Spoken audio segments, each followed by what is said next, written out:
Olá, gente. Eu sou Berlândia e eu resolvi gravar esse vídeo hoje à noite para que vocês possam fazer uma revisão geral para a prova de quinta-feira, né, que é a prova de auditoria 1, auditoria de gerenciamento, certo? E assim, eu tenho certeza que vocês vão se dar bem porque vocês já estão lendo sobre o assunto, não é verdade?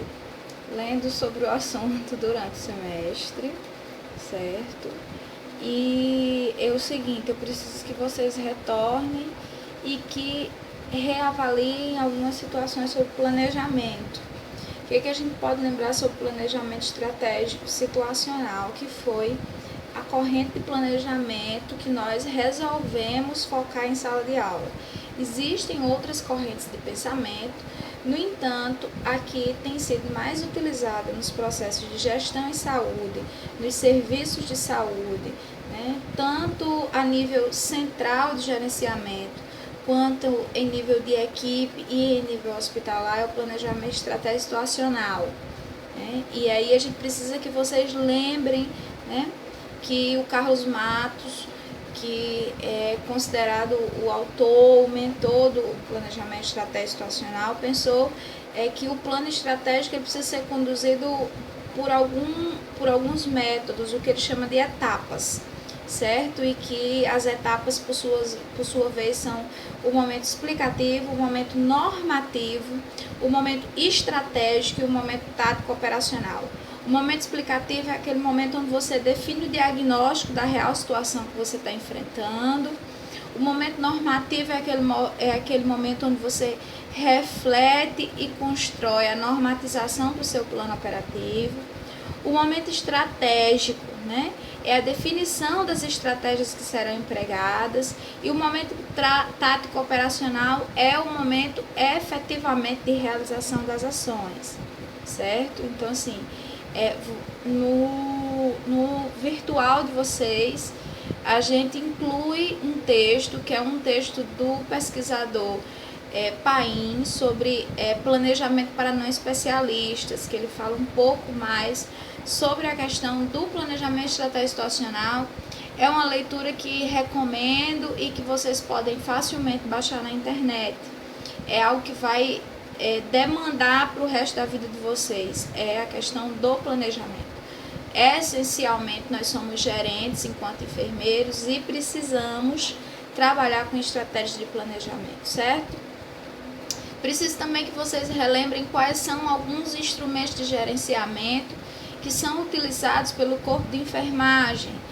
Nós estamos sujeitos, né, a uma legislação vigente no país, mas nós também temos manuais, nós temos protocolos e rotinas padrão, certo? Então, protocolos são sim utilizados pela enfermagem, a exemplo do que acontece na atenção básica. Nós temos protocolo de atenção a gestante de baixo risco, né? Protocolo da assistência de enfermagem a crianças de 0 a 2 anos, nós temos inúmeros protocolos.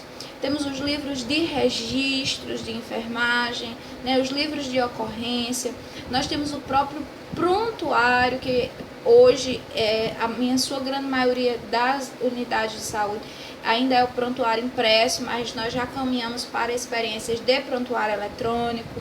Então, ele também é um instrumento de gerenciamento, e aí no caso do gerenciamento do cuidado. E nós focamos muito em sala de aula sobre o POP, que é o procedimento operacional padrão. Lembrando que para a excelência do nosso trabalho, que é o que a gente busca, é excelência no cuidado, é excelência no gerenciamento, é qualidade dos serviços que nós estamos ofertando, nós precisamos ter um serviço organizado.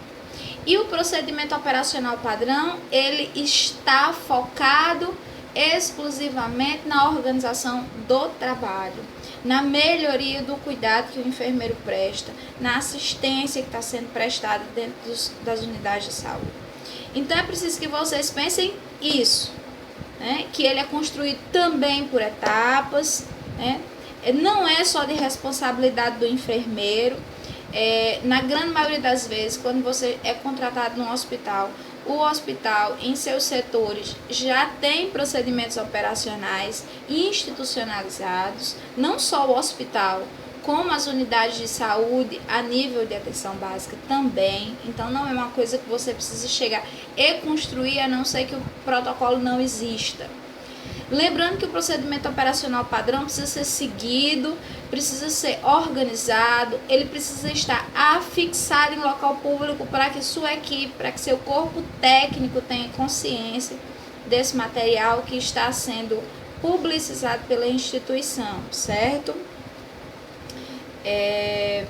Outra coisa que nós conversamos também em sala de aula, vale a pena lembrar, é sobre a comunicação, né? A importância da comunicação. Como nós devemos nos comunicar de maneira verbal e de maneira não verbal. Falamos um pouco sobre a linguagem não verbal, que é aquela que muito também nos interessa, né?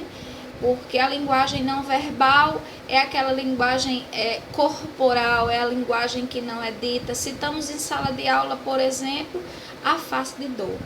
A face de dor é aquela expressão que é perfeitamente visível num usuário com um quadro clínico de dor, né? É uma comunicação não verbal entre usuário e paciente. Então, gente, lembremos que é importante que o enfermeiro esteja atento para a qualidade desse cuidado, na linguagem, nas informações corretas, no processo de educação em saúde, porque a comunicação é ferramenta fundamental para o processo de educação em saúde. Então, a gente precisa ser o mais claro possível com esse usuário para promover o autocuidado dele quando ele não estiver mais sob nossa supervisão, certo? Desse modo, eu espero que o vídeo tenha colaborado, né? Que o vídeo colabore com o processo de aprendizado de vocês. Façam leituras, é impossível compreender sobre o gerenciamento, sobre a assistência de enfermagem, sobre a qualidade que nós necessitamos do profissional no mercado para atuar em defesa do SUS, em defesa da vida, em defesa de um bom gerenciamento. É impossível termos esse perfil de profissional se você não lê, se você não estuda. Então, mãos à obra, pessoal, vamos dar uma lida, vamos estudar, que hora de estudo é hora ganha em aprendizado. Então, boa noite e até a próxima.